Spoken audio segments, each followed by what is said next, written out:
Hi, everybody. This is Tracy Markley, fitness specialist. I'm a panic specialist, author of 14 books, almost 15. I wanted to bring you a podcast episode on hip flexors. So first, let me just, for those of you who don't know me, haven't watched any of my videos, or read my books, or heard my old radio show, or anything about me, I have been in the fitness industry nearly 30 years. As time went on, I ended up the last 10 years being specialist in stroke recovery and helping people in the physical part of the stroke recovery. And I'm not a nurse. I'm not a an RN or a doctor. I'm in fitness education and a fitness trainer, but I have certifications listed really high. No one knows ever what to title me. They always go, "What do we title you? What do we put after your name when we do articles and stuff on you?" I don't know. I'm a fitness specialist and I have a couple courses. I have a course on stroke recovery training to help fitness specialists or anyone who wants to learn, or fitness trainers, anyone who wants to learn in the fitness community or the rehab community to learn more about rehabbing the physical part of stroke. Somebody who's had a stroke and stroke survivors. And I've also worked a lot with seniors with balance and helping them regain and learn. We train their body with proprioception and spatial awareness. But I've also I've done I've camps. I'm certified in yoga. I've had a yoga studio. I've been around. Anyway, so what I wanted to bring today. Oh, and I also when I lived in Oregon. I had my own radio show, the Health and Fitness Show with Tracy, and I was there for 8 years. I did the last couple of years there. It was on a radio station, and then when I came back, I moved back to California. I did it for a little while, then I switched to podcasts. So then I took a break because, for those who don't know, I injured my back. And it was really hard to sit here and interview people and sit here at my computer and make episodes and then turn around and have to edit them and everything because it's a long progress. The process. There's a lot of steps involved, and you're doing all the work yourself. It takes a lot of time, a lot of sitting time, and my back is not like it. So I took a break, 9 months, almost not quite a year, about 9 months, I think, since I did my last podcast, except for I made one a couple of weeks ago. So this is my second one. So I'm calling it my season 2. So anyway, and I will be interviewing people again, but today I wanted to bring one because just for anyone who goes to doctors or physical therapy or have injuries or whatever you're going through, and you hear people say, "Oh, you got to strengthen your hip flexors," or "You pull the hip flexor." Also, because in stroke recovery, it is Brain Injury Awareness Month. So I wanted to bring more out with that too. But with brain injuries, whether it's from a stroke or whatever's happening in the brain, it's stopping association with making the body of movement, communicating from the brain to the spinal cord, down towards the limbs or the legs or the hips or arms or whatever part of the body the brain is trying to get movement back by getting the messages. So every process of making a movement in the body can reconnect. And with brain injuries and stroke recovered stroke survivors and whatever you're going through has to do with the brain. Sometimes you can retrain the brain, retrain the muscles, train them proper ways, and movements can come back. And sometimes you can't. And I share in all of my books, all of my videos, all my education, anything you ever hear me talk about, I always say knowledge is power. And if you have limited knowledge about the muscles that make the movement you're trying to come back with, or a movement you're injured from, or you're trying to avoid an injury in a certain area, the more and if you're in the fitness community, before I move on with that, if you're in the fitness community or the rehab community or physical therapist or yoga or Pilates, wherever you have your modalities training to help people move their body and keep their body as strong as they can be as we get older and as people recover from injuries or stroke, the more we know about muscles, where they attach, what movements they make, the more you, as a just the individual, whether you're in the fitness community or not, you're the person rehabbing, you're the stroke survivor, you're the caregiver. The more you know about the movements and the muscles, the better you can make better choices and find the proper exercises or understand movement better, which makes for stronger rehab, stronger recovery, uh, stronger body to help you avoid injuries. All of that, all the dynamics involved. I think you guys know what I mean. So when it comes to anybody that's ever had something going on when you've been told something about your hip flexors, or if you're a stroke survivor, you're recovering from the brain injury, or some reason you're trying to recover movement in an area and it revolves around strengthening your hip flexors. What I wanted to share in this video, I'm going to make it kind of quicker today, is hip flexors is not just, I'm going to show you a picture. So most people think hip flexors, if you can see here, it's just a little tiny patch right here in your legs, like, right below your hips, right where your legs attach your hips. They just think you have like this little ball of muscles called the hip flexors. Well, that's not the case. The hip flexors involve a lot of muscles. You have a Sartorius muscle, which is the longest muscle in the body. You have the Psoas muscles, which connects to your spine, crosses through the pelvic and hip area, and attaches to your femur, which is your leg bone in the front. It's the only muscle in the spine that is in the spine and crosses over and attaches to the front. That is when you have hip flexors. Your quad muscles when you're hip flexors. So that's what I wanted to share briefly on this. But if you read any of my books, if you go look at some of my videos on YouTube, or if you remember, I think for 3 or 4 years now, I have a membership. You pay like $15 a month if you join through Proton or Patreon, and you can have access to all the videos. I've been trying to blend them together instead of just always just giving free stuff out there, because you can't give free stuff all the time because you can't pay your bills, you can't eat your food. So I had a membership. I have a section just for stroke survivors. Well, you can go in there, you can click on anything, but there's a section with stroke survivors. There's a Pilates, a stretching, a yoga. There's just kind of but there's also a mix of stuff, but there's also education there. I will go over certain muscles, and I will go over, if you have these situations, do not do this, because a lot of times when people go to therapy or you go to classes, or you're trying stuff at home, or maybe you're like, oh, look, I found a YouTube video that says 3 best exercises to strengthen my glutes, to the 5 top exercises for stroke survivors. And then you go and do them because someone said they're the top and the best. I don't think anything is the top and the best. Everything, your muscles do of movement, and they have to correlate with your body and where you're at. But you may watch a video and they're telling you to do an exercise, but there are even 6 different things you should have strengthened your body first before you got to here. For instance, if your hips are unstable, your core is weak, you have poor posture, you're going to have a harder time strengthening the exercises with just in the limbs that participate in walking, because you were lifting your leg. When you lift your leg, that's hip flexion. Part of the hip flexion, like you're doing a squat, your hip, the 2 bones come together. It's flexion. Like when you do a bicep curl, the joint, you're bending. It's flexing. So when you're flexing, that leg lifts up.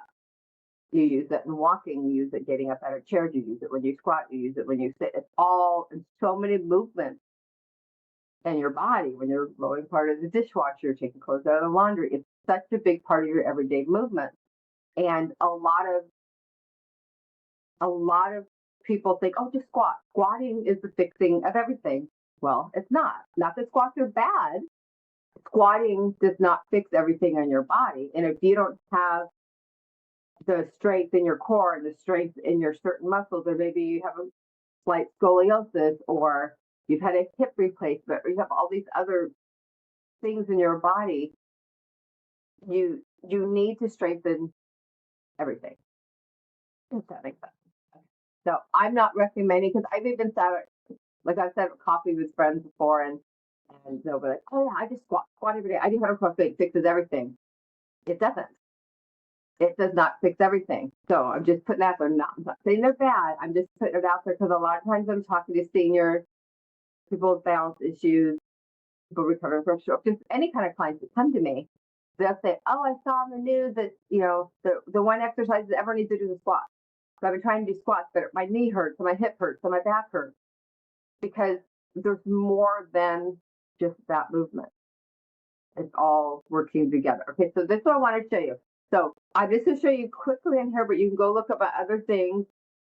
If you're watching the brief little videos you're seeing on social media about this, I'm not sure which ones will show up, go to the bigger videos or go to my Patreon account. Okay, so here again is this. Okay, you got the psoas muscle. It attaches, you have 5 lumbar vertebrae. It attaches the top 4 lumbar vertebrae, crosses across like the pelvic bone, and attaches at your femur. That helps flex your leg. You have the sartorius muscle, which, like I said, is the longest muscle in the body. It's also one of my favorite. I don't know why. When I was in school, I was fascinated with that muscle. I just thought it was just so. Oh, I took that page mark. Well, here's another page of the psoas before I turn. Right there, that's the psoas. The one coming, where's the one coming from the spine to the leg bone. When that flexes, it helps lift the leg. And the sartorius muscle, which I have a great image of it. I don't know why when I was in school, I was fascinated with this muscle. I was just thought it was so cool when I learned it. I liked the name of it. And then learning it was the longest muscle in the body. And oh my God, I can't find it. Anyway, it attaches at your hip, crosses over, attaches at your hip bone, and it crosses down and attaches below your knee. You can see it right here a little bit too. Not the best images on this, but if you have my book, this book has all the, this is like a anatomy book, all the muscles where they attach and what they do. If you're in this book, it's in there about walking and stroke recovery. It's in this book about walking. It's in that book about walking. It's also in my books about my stroke survivor. Anyway, so as you can see, all my books have muscles in them. If they're teaching about walking or movement or stroke recovery, they all have muscles in them. So, because I think it's so important to understand that. So those are just some of the muscles I just showed you that's involved with flexion. So if you're trying to learn to walk again, you have, even if you have your knee joint hurt, but you never injured it, but it's just hurting, it could be just the fact that sartorius muscle is tight and it's pulling on under the knee because it touches, right past the knee. There's so many dynamics to the body. That's what I wanted to say with hip flexion. It's not this little ball of muscles that's right there around your upper leg and hip where they attach. It goes into your spine. It's muscles that attach at your hip. Do not attach the large femur bone, but they attach below the knee. And it also has to do with your quad muscles. You have the 4 quad muscles, and they attach around your pelvic, and they attach one attach above the knee, at the kneecap. There's different attachments. So there's a lot going on there. So I'm sharing this with you to help you know that if you're ever told, you need to know, lift up your hip flexors. Oh, your hip flexors are tight. If you go home and you don't know what your hip flexors are, how are you going to stretch those muscles? How are you going to strengthen those muscles? How are you going to avoid injuring those muscles if you're taking a class at the gym or you're with a trainer that maybe doesn't have the deep knowledge of muscles and they're just telling you to do stuff and you're like, oh, wait a minute. My doctor says that, blah, blah, blah, so I shouldn't do something with this, but if you don't know what it is, how are you going to call it out? For example, when I am teaching clients or I'm teaching a yoga class or Pilates or private with clients, I always, first of all, I always sit and show people muscles when I meet them. And when they look at their muscles, like, oh my God, I didn't know that. They didn't know the hip flexors weren't just this little batch of things. That's another thing when people talk about sciatica and the sciatic nerve, they think everybody with back pain has a sciatica issue. That's a whole other video. It's a whole other video. I probably have one somewhere on it, but I'm going to do one on that too. People learn these words because they may have heard them being like a fancy tagline on someone's social media, or someone had a trainer in the news and they just use these words. The hip flexors are a lot more muscles involved than just, something there. So it's like when people talk about the rotator cuff. There's 4 muscles involved in the rotator cuff, and they're about holding the joint in place, the ball and socket joint. And each of the muscle has a different job of working in that area. So people go, oh, I have an injury. It's like, well, do you know which muscle it is? And they just think there's a cuff. They think it's just, oh, my doctors have my rotator cuff sore. Well, it's not like you just have this little, here's a cuff. It's just one thing. There's 4 different muscles that come together and they play a role in it, and they have all the different parts of the movement they play in. And is it a torn muscle? Is it a torn ligament? Is it a bone spur rubbing on the ligament? There's so much more to it. So when I meet people to train and they're telling me, oh, my doctor says I need to strengthen my hip flexors. Well, why? What is it that they saw on, an MRI, or they did an X-ray on you, or a scan, some kind of scan or movement? What did they do? What did you go there with for them to have you leave their office with, I need to straighten my rotate or my hip flexors, or my hip flexors are weak? There's a lot of muscles involved there. Like I said, there's the big psoas, muscle, which is just plays a major role in movement and in the spine and in the body. That is also hip flexor. Are you having back problems? What is it? Is it you had a hip replacement at some point? So kind of maybe around where the Sartorius muscle attaches, maybe it's weaker, or something's going on because of your surgery, or maybe it had nothing to do with your surgery. Which muscle are they talking about? Did you pull a quad muscle? So that's why I like to educate people. So when you go to doctors or therapists or someone to throw the statement at you, you can look at them and say, well, which muscle are you talking about? Like I said, when someone comes in and talks about the rotator cuff muscle, well, there's 4 muscles there. Which one's damaged? And they're like, I don't know. The doctor didn't tell me. Well, sometimes the doctors don't know. I will give them that. When it comes to the rotator cuff muscle and and shoulder injuries, sometimes you can't even see with MRIs. They don't really see the true what's happening until you are in there in surgery, because there's so much going on. But that's just an example. So this is why I try to, educate you guys, try to help you help you. So when it comes to brain injury awareness month, if you're trying to walk again and you need to strengthen the muscle for walking, it's not just the legs. You have the core, the spine, the hip flexors. You have to have the muscles that help lift the leg, the muscles that help swing the leg back down and pull it back, because you walk, it's walking. You need muscles for both movements.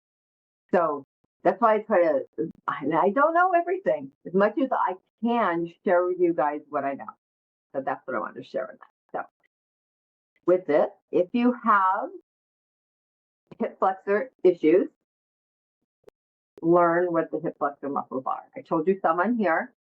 Look them up. But if you go to any of my things, like my book, you'll see in here, this is almost every muscle in the body. So you can look things up at the arms, the hips, the back, the spine, the little muscles in the spine. It will tell you what the purpose of those muscles are.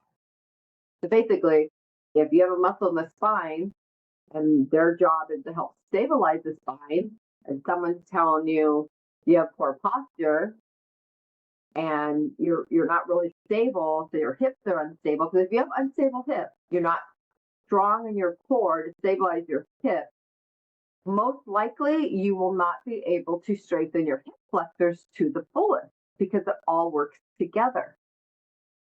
For example, and you've seen me or heard me talk about this too. Here's your posture. Say here's your legs and your hips. If your upper body's here, bent over, you're rolled over here, that means all these muscles in your low spine in the hip flexor muscle area are going to be kind of shorter and tighter, which means you only get so much recovery in that. But if you start getting your posture and your core strong to where your upper torso is stabilized and stronger, therefore your hips are stronger, all the movements that's supposed to happen with your hip flexors and your leg movement and lifting your leg and lowering your leg will line up better. Therefore, any therapy or exercise that you are doing to strengthen your hip flexors will work better. So you can't just work a certain section. The whole body works together. But if you have a really good therapist and there's a reason you're isolating something for a while before you move to certain things, always listen, but ask questions, understand why. Because you may need to get the core stronger before you go here. And they may be starting here instead of here, which is going to make it harder for you to recover, probably make a weak recovery or not more recovery, keep you more in pain, and make you want to give up. Be like, oh, it's just not working. But there's a process to it. So learn your body, watch my videos, take my courses. You don't have to be a stroke survivor trainer or fitness person to take my courses. You can, as a stroke survivor or a caregiver, you could take the course and learn things and go, oh, that makes sense. And the more you know about your body, or if you're a caregiver, or you're just you're someone your loved ones struggling in pain, the more you know, the more you could help them. It's if they listen. I know a lot of people, loved ones, don't listen, and you do talk to people sometimes that they know everything. You can tell them anything you want. It doesn't matter. I still have people always trying to convince me of things. I'm like, well, I don't know. You didn't read the book and you didn't take a course. You never worked in the fitness industry. You've never done any work in an industry that works with a muscle, moves the body, and they have all the answers to everything. Sometimes those people, you were never going to help. They can't receive help. They only will take help as much as they're welcome. So you have both ends. You have to gain the knowledge to help people. And then when you have the person you're trying to help, if they're open, it's a good team to work together. So if you have someone who has a greater knowledge in the goal you're trying to get, and you're open to the greater knowledge or whatever side you're on, now you have a team. So many people have to do things alone, but if you're in stroke recovery or recovering from anything, if you have someone who's there willing to help you, who knows things, hopefully, I'm hoping to bring knowledge to help. Be grateful and welcome them in. And granted, there's someone they know things. You know what I mean? You don't want to just listen to everybody. So now I'm just rambling. The point is, knowledge is power. And so I hope learning a little bit more about the hip flexors here will help you and whatever part you're going through rehab-wise. And remember, a lot of back pain and back injuries, going on your hip flexing muscles will play a big role in that too. All linked together. So again, I'm Tracy Markley, www.tracymarkley.com. If you go to my website, you can click on my YouTube channel, my Instagram channel. You can click on any of the courses I have. And you can see videos I have that are on YouTube. You can see the video access you could do if you do the monthly membership. There's a lot there. So I hope you guys have a great day. Be kind to yourself. Be kind to others. And as I always say, drink your water.